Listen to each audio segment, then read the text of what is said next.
Folks, there's got to be a way around this. I wouldn't be so sure. Walter, let's at least try to take a positive attitude, shall we? I know what this woman spends. I know the extent to which she has dissipated our assets. I want that reflected in her share of the settlement. I spend what a normal person spends, Walter. You are not normal. Get that through your head. You are not normal. Why don't we start with one thing at a time, shall we? You don't have any trouble with the split on the condo, do you? Viewed in the totality of events, I may not. Viewed in isolation, unfortunately, I do. Well, view it however you want to view it. I am not taking less than half. Oh, this kills me. What, you know that? No, this kills me. I mean, it was my thrift, my efforts to stretch a buck, if you will, that's responsible for us having that condo. Hey, Walter, I put evaporated milk in my coffee for 4.5 years. I'm entitled to be paid for that. Folks, let's not start that all over again. She has to learn a few basic facts of life. Walter. Yeah, like what? Like, when you buy evaporated milk and you buy it in bulk, it costs out at about $1.50 a gallon. When you buy it in a container, it costs out at about $3. Do you see what I'm dealing with here, Sidney? This is a sick man. Sick, I'm sick. You're only happy buying retail and I'm sick. What you need to understand, Walter, is that being forced to wear irregular pantyhose and eat beef spleen for dinner was a real sacrifice. As far as I'm concerned, eating cheap, nutritious, and underutilized cuts of beef is not a sacrifice. I don't want to eat cheap, nutritious, and underutilized cuts of meat, Walter. I want to eat steak. You want to eat steak? Pay for it yourself. I'm going to pay for it myself, and I'm going to pay for it out of my rightful share of the money. Put them back. What are you talking about? Hey, what are you He nuts? is stealing the NutraSweet. Great. Now, who's supposed to pay for that?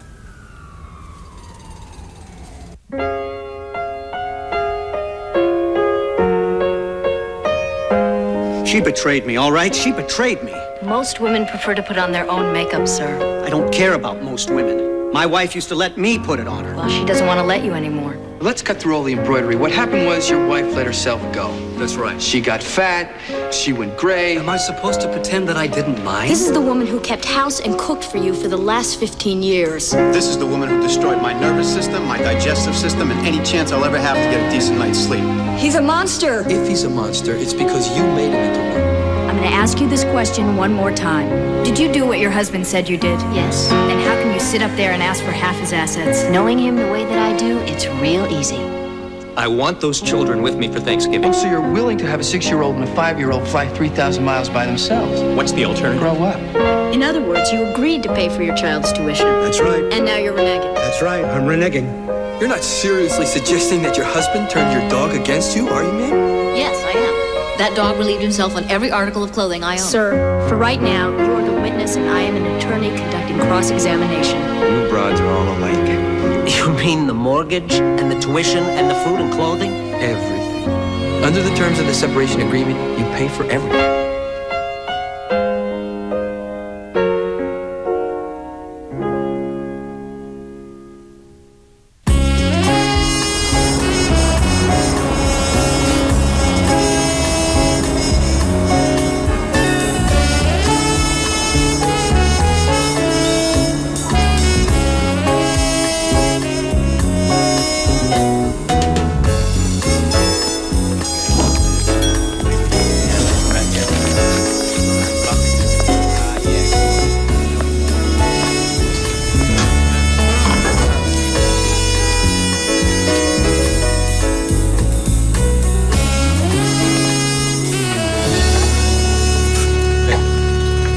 Hey, Sid, look who stopped in. Hi. Hi, Sydney. How've you been? Not bad, actually. Not bad. What you got there? It's roast meat of some kind. I'm not exactly sure what it is, but it smells wonderful, doesn't it? Mmm. Now, the man who sold me this has been standing on the corner of Broadway and 49th Street for years. I used to pass him every day, but I was always too busy to stop. Today I stopped, I bought one, I sat down on a bench at a bus stop and I ate it. It was so delicious, I decided to get one for the two of you.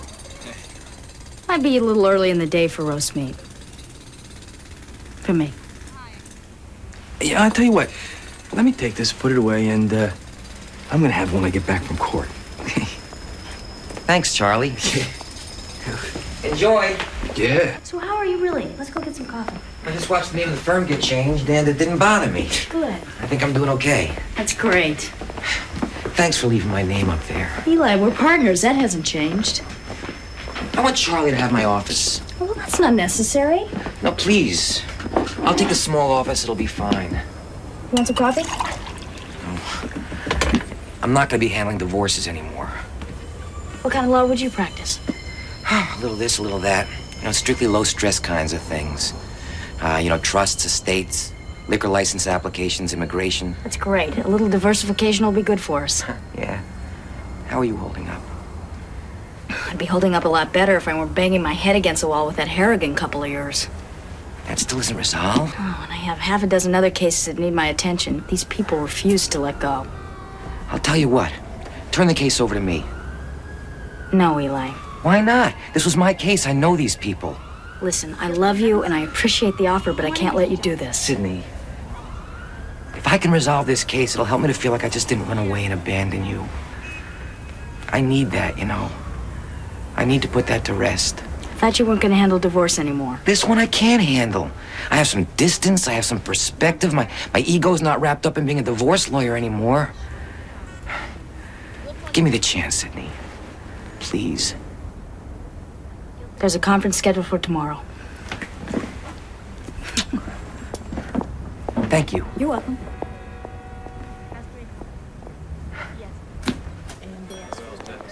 Okay, one last time. Here's the only way we're going to settle this matter. Stipulate to the adultery, move out of the apartment. She'll make a lump sum payment of $50,000. 50,000? Come on, Sidney, you're not even in the ballpark. Whoa, hold on here. Where does he get off asking for maintenance in the first place? Why does he go out and get a job? Well, the double standard rears its ugly head. Oh, come on. There's no double standard here. This man is perfectly capable of earning a living. I can't believe you're doing this. Yeah, I know, Joey. It's always hard when real life interrupts your plans, isn't it? Folks, this is getting us nowhere. I can't believe that you will put me through this. Excuse me, Mr. D'Amato. Nobody's putting you through anything. You're the one suing for alimony here. Right. And you think that's easy? That beats working for a living.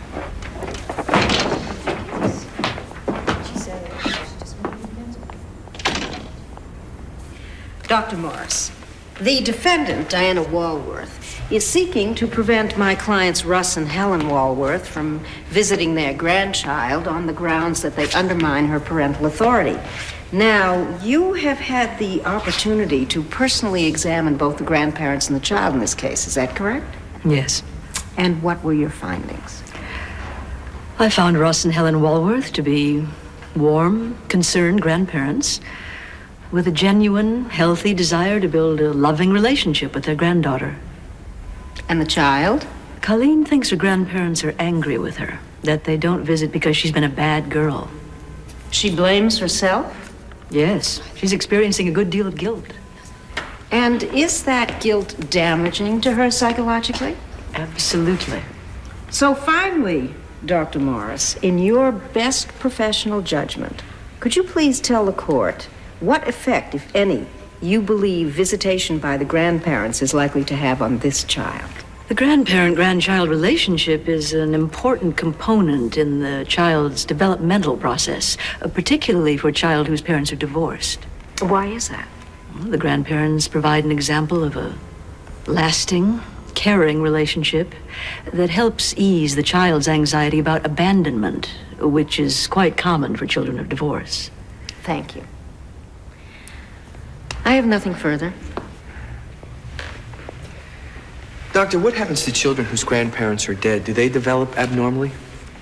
In most cases, no, but death is different. What about children whose grandparents live far away or children who rarely see their grandparents? Do they develop abnormally? Again, that's a different scenario. Well, yes or no, doctor? Do children whose grandparents live far away develop abnormally as a result of that distance? By and large, no. So then the grandparent-grandchild relationship is not essential to a child's normal development. It's very important. But not essential, correct? That's correct. Now, doctor, you testified that it would be in their grandchild's best interest to allow Russ and Helen Walworth to visit her, did you not? Yes, I did. See, I'm thinking about the psychological damage to the child resulting from week after week exposure to the hostility between her mother and her grandparents. One can only hope they keep their hostilities in check for the good of the child. Well, assuming that the parties never even exchange a single harsh word in front of the child, wouldn't there still be a palpable tension in the air? I mean, wouldn't the child sense her mother's apprehension and worry? Wouldn't she be able to sense the unspoken animosity between her grandparents and her mother? It's possible. So it's possible, too, then, that a visitation from the grandparents could create a hostile and potentially harmful environment for Colleen. Well, yes or no is fine, Doctor. yes, it's possible. Thanks. I have nothing further.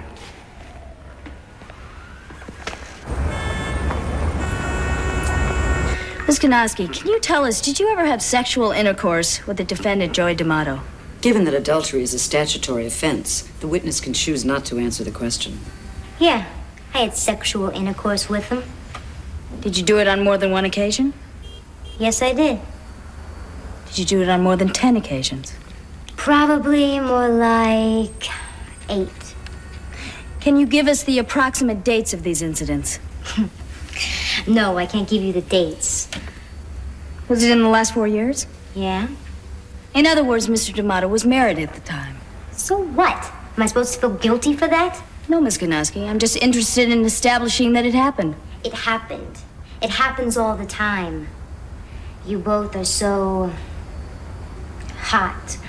All you can do is rip each other's clothes off. No, that's not the only thing you can do. That's just what you did. That's enough, Mrs. D'Amato. You think you're better than me? Yeah, I do. I never broke up anybody's marriage. Maybe you never had a chance. You're proud of yourself, aren't you? You're damn right I'm proud of myself, lady. I've got bands writing songs about me. My name is mentioned on 3 different albums, all right? Who's writing songs about you?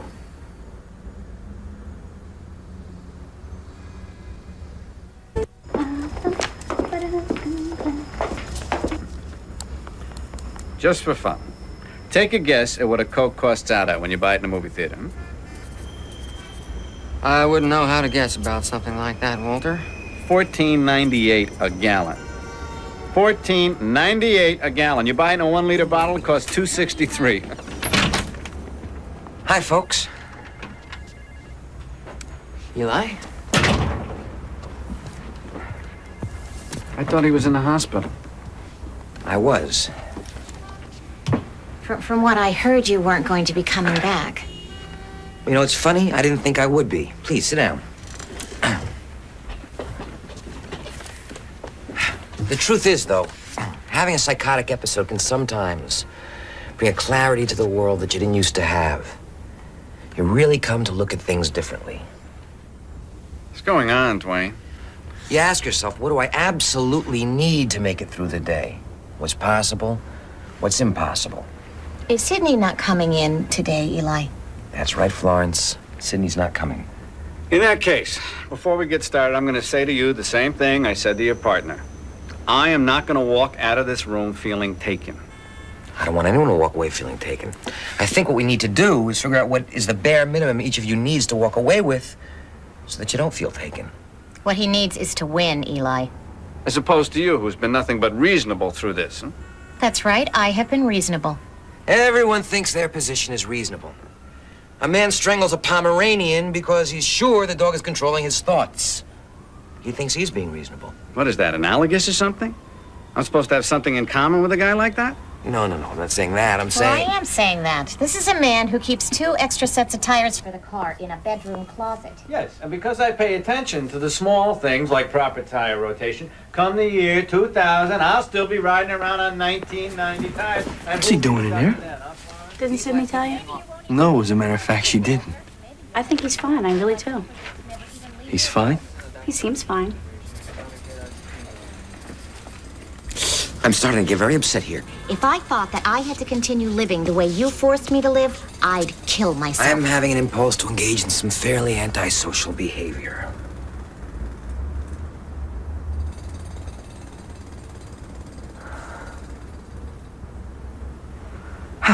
It's okay, though. I'm not going to act on it. I'm not going to act on it. It's okay. I'm okay. What is it with him? We need to be worried. Not at all, Walter. I am perfectly aware that I'm having these impulses, but I'm also capable of controlling them. That's good, Eli. That's a good sign. Thanks. Maybe we shouldn't push it for today, though, huh? No, I'm fine, really. I'm getting a little frustrated, but I think if we deal in specifics, we may find there is really a way out of this. You know what? I think we're better off picking it up tomorrow, and I think, no disrespect to you, Eli, Sydney ought to be here. No, Florence, I'm fine, really. Actually, I think you still might be a little under the weather. I would feel more comfortable if Sydney were here as well. Oh, that's great. That's great. But then all the money that I'm paying Dwayne to be here today is shot. Plus, I got to pay him to be here tomorrow. Relax, Walter, will you please? We're knocking off early today. That ought to represent a savings. Do you know what portal to portal means, Florence? It means the clock is running from the time he leaves to the time he arrives. Really? I guess in that case, I can only hope he'll be coming from Philadelphia.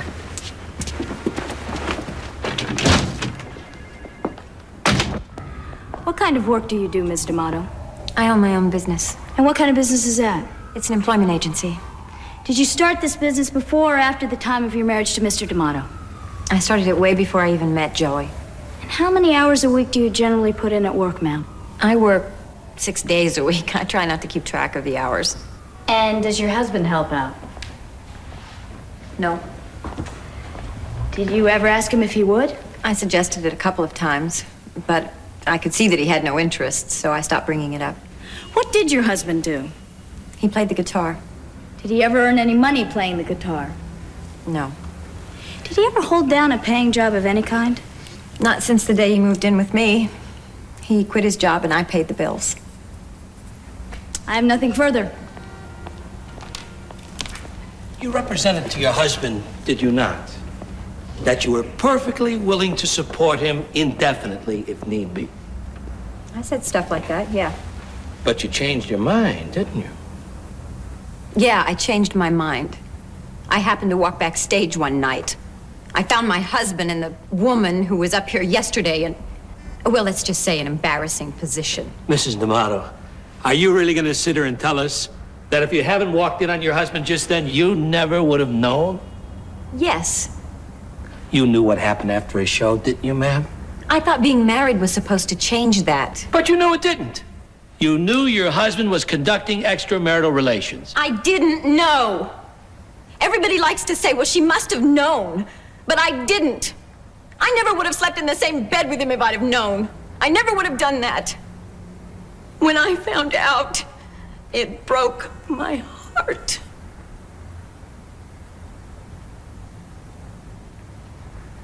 You know that, Joey, right? I don't understand this. Can you explain? Joy, can I talk to you for a minute? What do you want to talk to me about? I want to talk to you about a lot of things. Come on, let's go get a cup of coffee. I think the time for that is pretty much past. Why is that?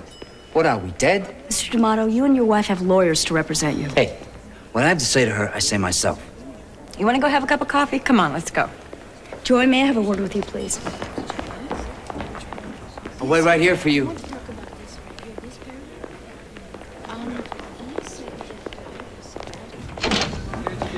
Don't do this. Sydney, I can handle having coffee with him. Maybe you can, but you don't want to run the risk that maybe you can't. There's no risk, believe me. Wait a week. Sydney. Wait a week, the trial will be over, and go have a cup of coffee with him then. Hey, this is your lawyer talking. Okay. Okay, what? Okay, I won't go have a cup of coffee with him. Good.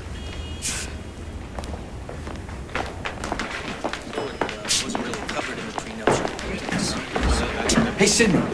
Hey, listen, you think you might have said something to me about Eli? I was going to, I'm sorry. Yeah, well, I think you're looking at a big-time malpractice suit back there. I don't think it's that bad. How do you know? How do you know how bad it is? You have no idea how tenuous this guy's grasp on reality is. That's right, I don't.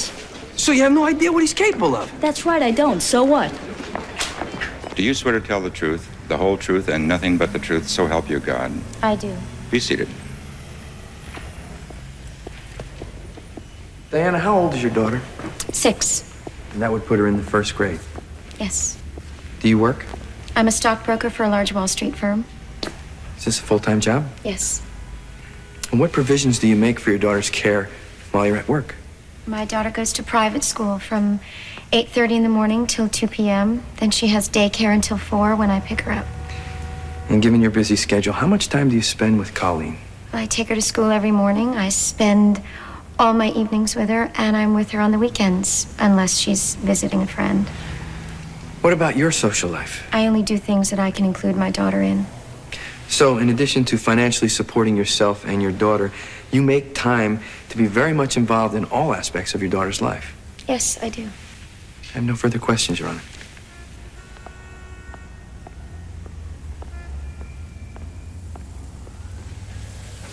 Ms. Walworth, you would deny your own parents, the people who brought you into this world, visitation rights with their granddaughter?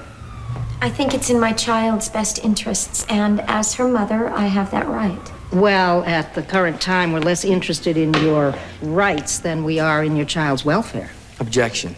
Your Honor, though the plaintiff's attorney may be insensitive to my client's constitutionally protected rights to raise her child as she sees fit, I'm sure the court is not.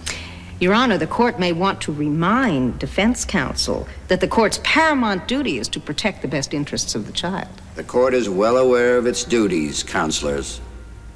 Move on, Miss Stern. Certainly, Your Honor. Ms. Walworth, you would deny your child a relationship with her grandparents only because of your own personal resentment of them? They question my parenting abilities. They're unbearably critical of everything I do. All those things affect you. Do your parents do anything at all that harms your child? Excuse me. When they undermine my authority, that harms my daughter. When my father yells at her, that harms my daughter. Ms. Walworth, your father wears a hearing aid. Has it ever occurred to you that perhaps he raises his voice because of that? That's not why he raises his voice. How do you know that? Because I know my father. Ms. Walworth, you stated in your deposition that you hated the way your parents raised you. You said your father was a strict disciplinarian. He demanded good grades. He made you go to church on Sunday. He made you do your chores. You said he was rigid, unbending, and you hated him for that. So what better way to get back at him than to deny him a relationship with his granddaughter? I am not denying him anything. He forfeited that right. He forfeited that right? And just how did he do that? By grounding you for coming in late from the senior prom? By scolding you for getting a C- in geometry? Objection! By not Miss letting you tap the phone all night? By not letting you... Well, then tell me how. By sexually molesting me when I was a child.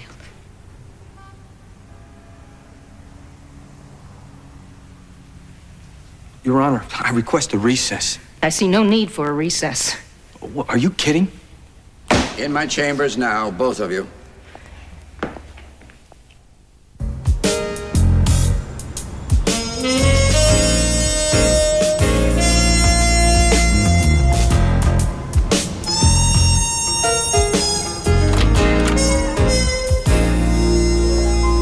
Miss Stern, in light of Miss Walworth's testimony, a recess does seem in order.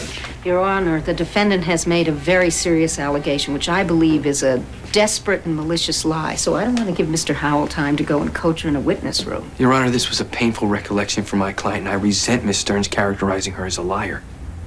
I have a right to cross-examine the witness right now and without interruption, and I insist on that right.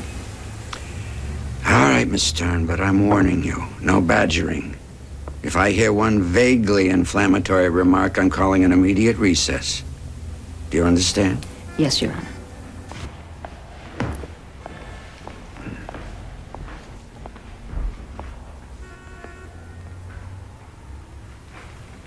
Miss Walworth, are you all right? I'm fine. Good, because I'm going to have to ask you a few more questions, all right? All right. Miss Walworth, you claim your father sexually molested you when you were a child. Is that correct? Yes. On both counts, I did claim it, and he did do it. And you told no one? No. No one? Not your best friend? A teacher? Your mother? No. So, am I to understand that this is the very first time you've made this accusation against your father? Today, here in court? Yes. Could you tell the court when this alleged incident of molestation took place? It wasn't an incident. He did it repeatedly. How many times? I don't know exactly. You don't know exactly. Do you know how old you were the first time this allegedly happened? I think I was about 3 or 4. I'm not exactly sure. You're not sure, so you don't know. Is that correct? Well, yes. And when did it stop? Or don't you know that either? Objection. Miss Stern. I'll rephrase. When did this alleged molestation stop, Ms. Walworth? I think it was about the time that I started my first period. But you're not sure. No, actually, I'm sure about that. But you said you don't know when it started. You can't say exactly when it stopped. You didn't confide in anyone, not even your mother. He came into my bedroom night after night after night. He made me swear never to tell. Is there anything that you can tell us to substantiate this claim? Anything at all? How can I? I've just... Yes or no, Ms. Walworth? No. I have no further questions. You may step down, Miss Walworth.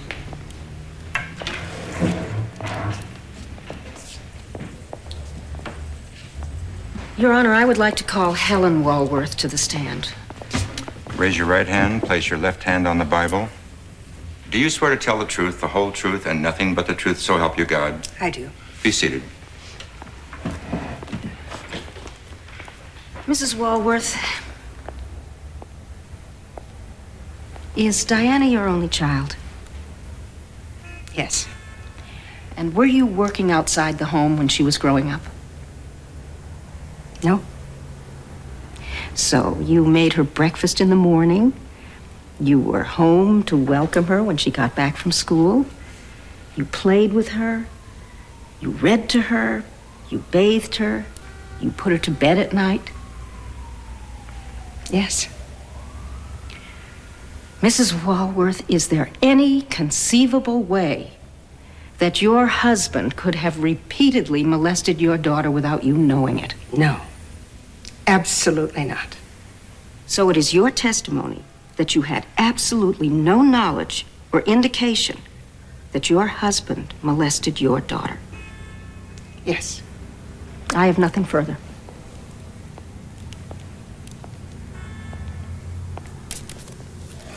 Your Honor, I'd like to begin my cross-examination of this witness first thing tomorrow morning. Your Honor, he's stalling. It's 4:30. I simply won't have ample time to conduct a full cross-examination today. And I ask the court to please extend the same privilege of conducting a recess-free cross-examination to me as it did to Miss Stern. I have a judicial conference in the morning. We'll reconvene at 2 p.m. tomorrow afternoon.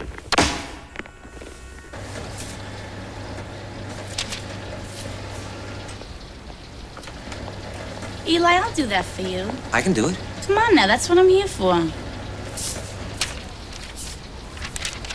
Could you make sure the documents are squared up properly, please? Sure.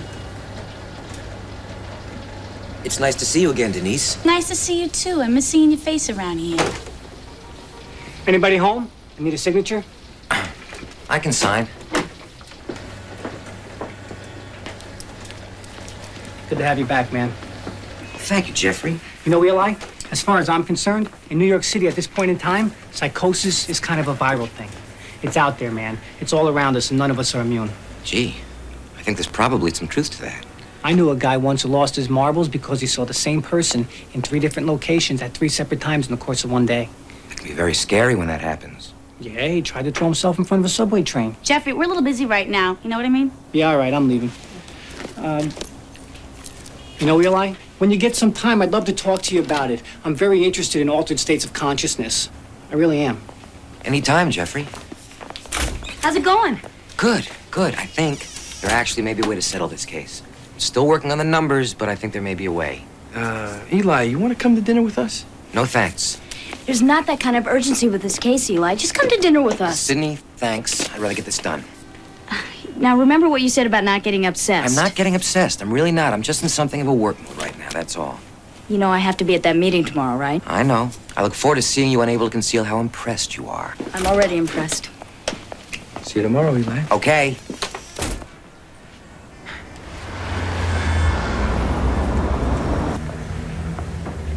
Tell us, Mr. D'Amato. Did your wife ever complain to you about not earning any money? Never. Did she ever do or say anything to suggest she resented supporting you? She says she liked it that way. And what, if anything, did the reliance on that proposition cause you to do? I stayed in New York. L.A. was where I should have been for the contacts. I didn't move out there because of her. What would you have done differently if you had known your wife was about to cut off your funds? A lot of things. Would have made provisions. Would have started playing more top 40 stuff. Why didn't you do that anyway? She encouraged me not to. She said, stay with what's yours, man. And I do that, right? I do that with total dedication. And this is what she does. I'm hurting. I want you to know that. I miss you, and I'm not embarrassed to say it. I have nothing further.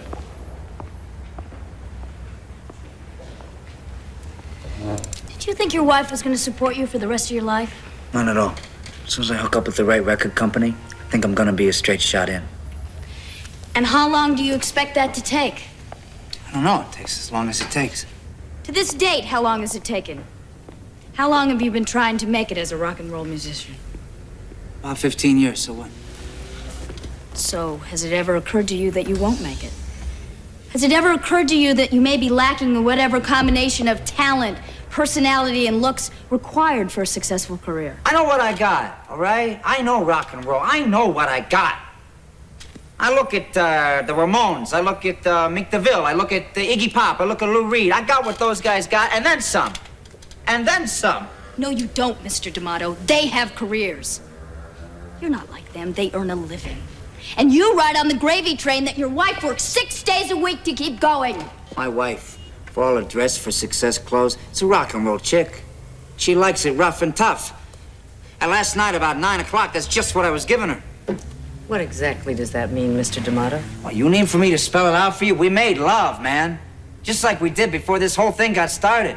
We did it until 3 o'clock this morning, and I loved every minute of it. I want you back, baby. I'm saying this so that everybody can hear it. I want you back. I want everyone in my chambers, now.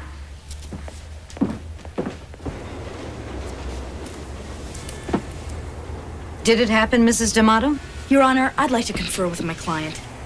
You can have all the time you would like, Miss Guilford. Right now, I would like an answer. Mrs. D'Amato. Yes, it happened. That's all I need to know. This case is dismissed. Your Honor, with all due respect, I think there are a few other things we need to know. Like what? Like I'd like to know if Mrs. D'Amato was intoxicated at the time. Were you loaded? No. What else? I'd like to know the role Mr. Sasser had in all of this. I didn't have anything to do with it. Whether he did or he didn't, this is an action based on adultery. By having sexual intercourse with him last night, she condoned the adultery. There is no cause of action anymore. Goodbye and good luck.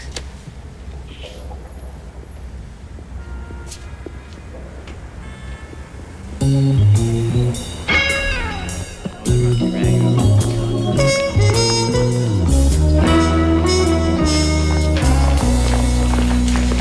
owe you an apology.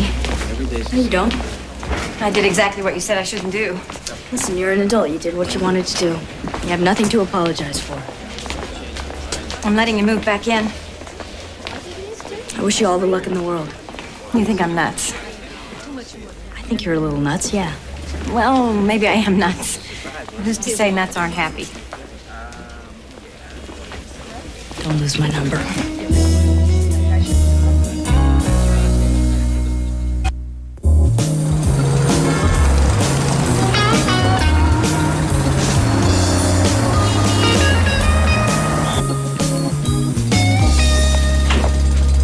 Hi, Sydney. I didn't leave here until after midnight, you know that? I am so proud of this thing. I can't tell you. I think that I've got a settlement plan worked out that no one can find any fault with. I really do. Oh, wait. I have to pay for a dental coverage? No way. No way. Walter, let's look at it in context, please.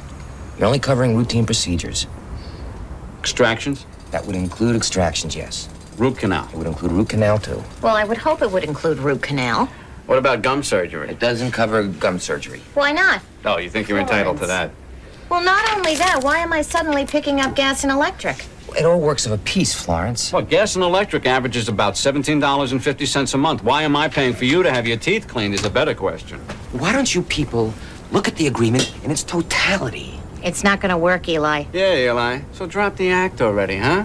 I mean, he comes in here with this nutsy routine, and all of a sudden, I'm supposed to let down my guard? Hey, let's just stay focused on the proposal, okay?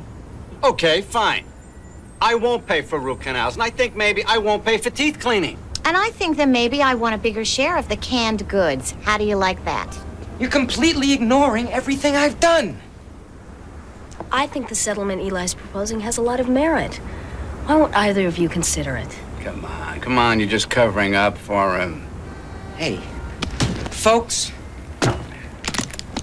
let's try a different approach, shall we? Sign the papers, Walter. Oh, my God. Eli, put the gun down. You're very upset. I'm not upset. Just sign the papers. Eli, put the gun down. Oh, dear God, we're all gonna die. Just sign the papers, nobody's gonna die. Oh, okay. Eli, can we just... Sign the papers, Walter. Signing. Thank you. Florence? Please don't point that at me, Eli. Please. Please. Just sign the papers, Florence. That's all you have to do. Please don't shoot me. Please don't shoot me. Sign the paper, please. I don't know what you hope to accomplish by this, Eli. Shut up, Dwayne. Thank you, Florence. Now, I'll be submitting this agreement to the clerk of the court. I think that both of you, upon reflection, will agree that this is an agreement you can live with, and you'll put these problems behind you. I wish you both the best of luck. Thank you very much. Have a good day.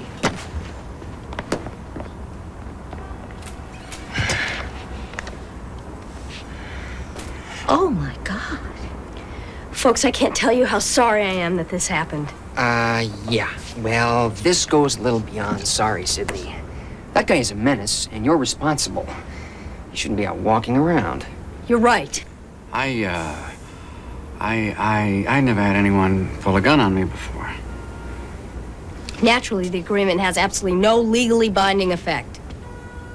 I don't think I have ever been so frightened of anything in my whole life. Well, the important thing is that it's over and nobody got hurt. You know, I just kept thinking about what would happen if you pulled that trigger. I know, me too. I mean, it's amazing how long a moment can last when you're staring down the barrel of a gun.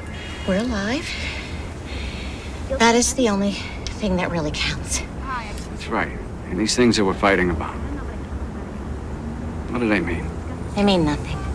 May I suggest that we all take a deep breath, go home, and let's talk about this in the morning? Look, why don't we abide by whatever terms are in the agreement and get on with our lives while we can still enjoy them? I agree. Wait a minute. We need to talk about this. Shut up, Dwayne.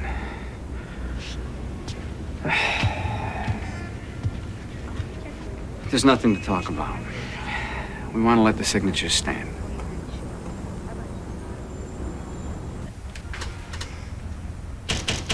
Eli? Yes, Sydney? Eli, I want to come in and talk to you. Come on in. What about that, huh? What about that, Sid? Was that anything but a pure stroke of genius on my part? Yeah. Where's the gun? It's right here.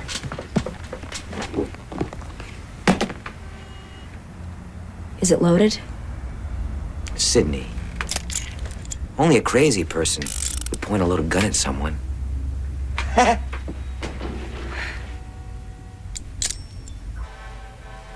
Mrs. Walworth, how did you sleep last night? Objection. Withdrawn. Mrs. Walworth, you testified yesterday that you had no knowledge whatsoever of your husband's ever sexually molesting your daughter. Is that correct? Yes, that's correct. Ma'am, where was your daughter's bedroom in relation to your own? It was downstairs. Our bedroom is upstairs. And you said it was inconceivable that your husband could have ever molested your daughter without your knowledge. Yes. Mrs. Walworth, couldn't your husband have snuck downstairs in the middle of the night without your knowledge? I'm an extremely light sleeper. If my husband gets out of bed, believe me, I know it. But does he ever get out of bed in the middle of the night? Sometimes. I mean, go to the bathroom or the kitchen for a drink of water. And where is the kitchen? It's downstairs. And did you follow him every single time to make sure that he went just to get a glass of water? No. No, of course. You probably rolled over and went back to sleep, didn't you? I suppose I did. So he could have been gone for a minute, or he could have been gone for an hour. Yes. So you can't say with complete certainty that your husband didn't repeatedly go downstairs and sexually molest your daughter. I know my husband. Do you know your daughter? Of course I do. Then I'm sure you knew, as I'm sure your daughter knows with her own daughter, when she was hurt or sad or upset or frightened, even if she didn't say anything. Well, I'd like to think so, yes. Most mothers do. Do you like to think you knew when your daughter needed your help? Yes. And are you telling this court that even though your daughter never said anything, that you weren't aware of what was going on under your own roof, how desperately your little girl needed your protection? Objection, Your Honor. Argument. Mr. Howell. I apologize, Your Honor. Mrs. Walworth, I'm going to ask you a question that I want you to think hard about before answering. Because ultimately, the question is not whether your husband sexually molested his own daughter, but whether, if given the opportunity, he will do the same thing to his granddaughter. Objection. Look at her. Sustained, Mr. Howell. Look at your daughter, Miss Objection. Walworth. She needs your help now more than she's ever needed anything in her life. Objection. Objection. Objection! Yes, I saw it!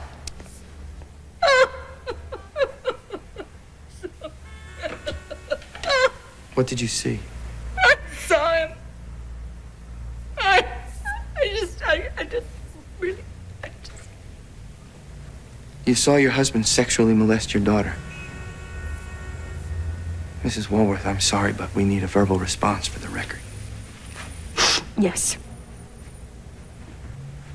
All right? Is that what you wanted to hear? Yes. God forgive me. Oh, God forgive me. Counsel, you might change now. I assume you're going to move for an expedited judgment for the defendant. So moved. Under the circumstances, Miss Stern, I'm sure you'll have no objection. No, Your Honor. All right, I'll enter a judgment immediately denying the plaintiff's visitation rights. Thank you, Your Honor.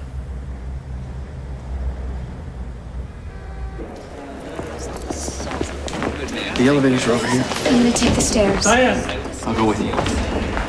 Please! Diane, please! Diane, please wait. What for? So you can apologize? Tell me, how sorry you are? Tell me what a good grandpa that you would be to Colleen? What's not gonna happen? You are a sick, vicious criminal. And if you ever try to come near my little girl, I swear